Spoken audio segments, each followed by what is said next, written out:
উঠবো না এই আল্লাহ কথা আদি স্যার তামসা এই বিদ্যা গাছ কি কথা আচ্ছা স্যার ই আলো লবণ কি জানি জিবে আর খেলা বাঘ বাসা পানি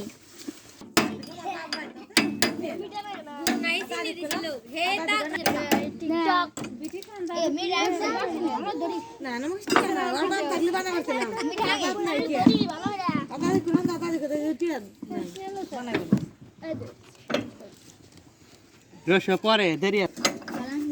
না খামনে গুণ তো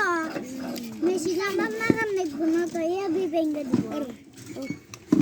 ওই ফেললে সরি জুরি হ্যাঁ বানাইছে সকালে আচ্ছা কি আর কিছুই নেই এ দিবে আসো কিছু কইলাম না দিয়ে শারমিন করে একদম বসে না